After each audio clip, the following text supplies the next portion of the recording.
காலை ஜெபத்தின் மூலம் உங்களை சந்திப்பதில் மிகுந்த மகிழ்ச்சி அடைகிறேன். ஒரு கேள்வியோடு இந்த காலை நம்ம ஆரம்பிக்கலாம்.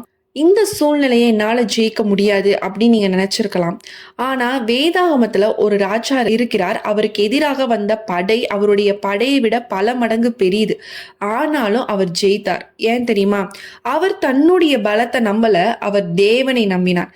இன்று அவருடைய வாழ்க்கையில இருந்து நம்ம சில பாடங்களை கற்றுக்கொள்ள போறோம். இந்த காலையில இந்த அப்ளிகேஷனை நம்மளுடைய லைஃப்ல அப்ளை பண்ணும் பொழுது நிச்சயமாக ஆண்டவர் உங்களுடைய வாழ்க்கையில ஒரு பெரிய அற்புதத்தை செய்வார். இந்த வீடியோ நீங்க ஸ்கிப் பண்ணாம ஃபுல்லா பாருங்க. நிச்சயமா ஆண்டவர் உங்களோடு கூட பேசுவார்.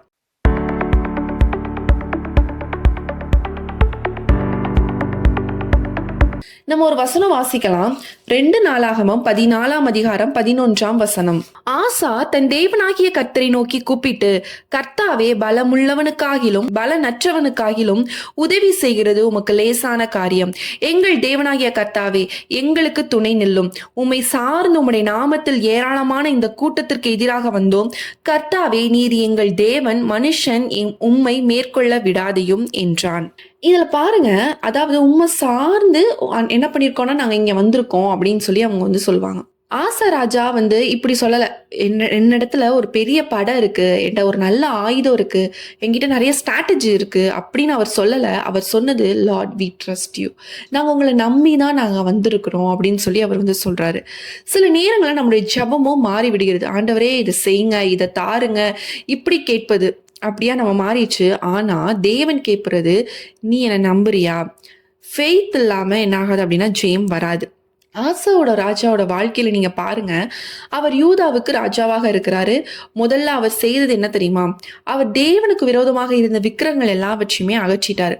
உயர்ந்த மேடைகள் எல்லாத்தையுமே இடிச்சிட்டாரு. ஜனங்களை நோக்கி நீங்க கர்த்தரை தேடுங்க அப்படிங்கிற ஒரு வார்த்தையை சொன்னார். அதன் விளைவு என்ன அப்படின்னு பாருங்க. வேதாகமத்துல சொல்லுகிறது, தேசத்தில் சமாதானம் இருந்தது அப்படின்னு சொல்லி நம்ம பார்க்கிறோம். பல நேரங்கள்ல தேவன் கொடுக்கும் சமாதானத்தை நாம சாதாரணமாக எடுத்துக்கொள்றோம். ஆனா ஆசா ராஜா அப்படி செய்யல. அந்த அமைதியா இருந்த காலத்துல அவர் என்ன பண்றாரு அப்படின்னா, நகரங்களை பலப்படுத்துகிறார், மதில்களை கட்டுறாரு, வாசல்களை அமைத்தாரு. அதாவது பீஸ் டைம்ல ப்ரிப்பரேஷன் டைமாக மாற்றினார். நம்ம வாழ்க்கையிலும் சில டைம் இதுதான் ஒரு ஞானம். பிறகு ஒரு நாள் என்ன ஆகுது பாருங்க. எத்தியோப்பியர்களின் மிகப்பெரிய படை அவங்களுக்கு எதிராக வரும்போது அவர்களிடத்துல எண்ணிக்கையிலும் பலம் அதிகம், ஆயுதத்திலும் பலம். ஆனா பார்க்கும்போது பாருங்க, ஜெயிக்க முடியாத ஒரு போரா அது காணப்படுது. ஆனா ஆசா ராஜா பயந்து ஓடல. முதல்ல அவர் என்ன செய்ய தெரியுமா? ஜபம். அவர் அழகா ஜெபம் பண்றாங்க. பலனுள்ளவனுக்காகிலும் பலனற்றவனுக்காகிலும் உதவி செய்கிறது உமக்கு லேசான காரியம் இல்லையாப்பா. எங்கள் தேவனாய கர்த்தாவே, எங்களுக்கு துணை நில்லும். உம்மை சார்ந்து உம்முடைய நாமத்தில் ஏராளமான இந்த கூட்டத்திற்கு எதிராக வந்தோம். கர்த்தாவே, நீர் எங்கள் தேவன், மனுஷன் உம்மை மேற்கொள்ள விடாதையும் அப்படின்னு சொல்லி எவ்வளவு அழகான ஒரு ஜபம் பாருங்களேன். ஒரு பெரிய ராஜா எப்படி அழகா ஜபம் பண்றாரு பாருங்க. அவருக்கு தெரியும், நான் ஆண்டவரை நம்பி இருக்கிறேன், அதனால அவர் எனக்காக ஜெயத்தை கொடுப்பார் அப்படிங்கிறத அவர் விசுவாசித்தார். இன்று இதுதான் நம்மளுடைய வாழ்க்கையில நம்ம கற்றுக்கொள்ள வேண்டிய நேரம் பாருங்க. ஃபர்ஸ்ட் அவர் என்னன்னா, அவர் ராஜாவாகும் பொழுது ஒரு சமாதானம் உண்டாச்சு. நான் ஃபர்ஸ்ட் பாயிண்டா சொன்னேன். உங்களோட லைஃப்லையும் சில நாட்கள் பார்த்தீங்கன்னா, நீங்கள் நல்லா நோட் பண்ணி அப்சர்வ் பண்ணி பார்த்தீங்கன்னா உங்களுக்கு புரியும், பிரச்சனை இல்லாமல் ரொம்ப ஸ்மூத்தாக உங்கள் லைஃப் போகிற மாதிரி இருக்கும். சில டைம் அந்த ஸ்மூத் டைமில் நம்ம என்ன கூடனா லெத்தாஜிக்காக இருக்கக்கூடாது. ரொம்ப ஒரு அசால்ட்டாக ஒரு சோம்பேறித்தனமாக நம்ம இல்லாமல் அந்த டைம் தான் நீங்கள் ஜபத்தை அதிகமாக்கணும். தேவனோட அதிகமாக நேரத்தை நெருங்குறதுக்கான ஒரு டைமா யூஸ் பண்ணணும். அந்த டைம்ல நம்ம லெத்தாஜிக்கா, நம்ம ரொம்ப அசால்ட்டா நம்ம இருந்துட்டோம்னு வச்சுக்கோங்களேன். இப்போ எப்படி எதிரி போர் தொடுக்க வரும்போது அவர் எவ்வளவு அழகா ஜெபித்து ஜெயம் பெற்றார் பாத்தீங்களா. ஆனா இந்த டைம்ல சத்ருவானவன் நம்மளுக்கு போராட்டத்தை கொண்டு வரும்போது என்ன ஆயிரும்? நம்ம வீக் ஆயிரும். ஏன்னா நம்மகிட்ட ஜபம் இல்ல, ப்ரிப்பரேஷன் இல்ல. ஆண்டவர் இன்று அதுதான் உங்கள்கிட்ட எதிர்பார்க்கிறார்.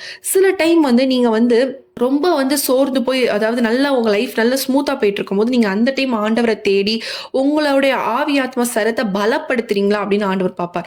அந்த டைம்ல நம்ம ஃப்ரீயா இருந்துட்டு பிரச்சனை வரும்போது ஆண்டவரை நோக்கி பார்க்கும்போது நம்மளால ஜெயம் கொள்ள முடியாது. இன்றைக்கு இந்த ராஜா கிட்ட நம்ம இதுதான் கற்றுக்கொள்கிறோம். சமாதானமான நேரத்துல அவர் ஜெபம் பண்ணினார். அதே போல உங்களுடைய வாழ்க்கையில இப்ப எல்லாமே நல்லா போயிட்டு இருக்கு, இல்ல பிரச்சனையில தான் நான் இருக்கேன்னாலும் நீங்க ஜெபம் பண்ணுங்க. விசுவாசத்தோட இருங்க. நிச்சயமா இந்த எதிரிகளை மேற்கொள்ள ஆண்டவர் நிச்சயமா உங்களுக்கு உதவி செய்வார். நம்ம எல்லாரும் கண்களை மூடி ஜெபிக்கலாம். அன்புள்ள இயேசு சுவாமி அப்பா, இந்த நேரத்துல கர்த்தாவே இணைந்து ஜெபிக்கிறோம், ஒருத்தருக்காக ஜெபிக்கிறோம். ஒவ்வொருடைய வாழ்க்கையில கர்த்தர் அற்புதத்தை செய்வீராக.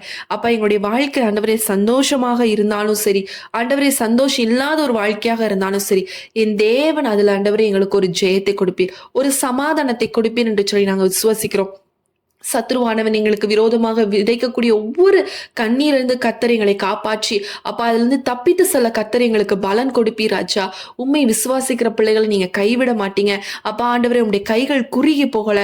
அப்பா, எங்களை ஆசீர்வதிக்கும்படியாக உம்முடைய கைகள் குறுகி போகல. கர்த்தர் நீர் எங்களை ஆசீர்வதிப்பீராக. நாங்க எங்களை சில விஷயங்களை கரெக்ட் பண்ணிக்கொள்ள உதவி செய்யுங்கப்பா. சில தவறுகள் எங்களிடத்திலும் உண்டு ராஜா. அது எல்லாவற்றையும் ஆண்டவரே நான் ஒரு விஷயம் அந்த நேரத்துல நாங்க மன்னிப்பு கேட்கிறோம். ஆண்டவரே, எல்லாம் போயிட்டு இருக்க நேரத்தில் நாங்கள் உங்க தேடாம ஆண்டவரே ரொம்ப ஆண்டவரே அப்பா மனம் போன போக்கில் நாங்கள் வாழ்ந்திருக்கலாம். ஆண்டவரே, ஒரு விஷயம் மன்னிங்க. என்னுடைய வாழ்க்கையை நான் மீண்டும் கட்ட உதவி செய்யுங்க. மீண்டும் நாங்கள் எழும்பணும். குடும்பமாய் உம்மை ஆராதிக்கணும். குடும்பமாய் உம்மை சேவிக்கணும். அந்த கிருபை, அந்த ஞானத்தை நீர் எங்களுக்கு கொடுப்பீராக தகப்பனே.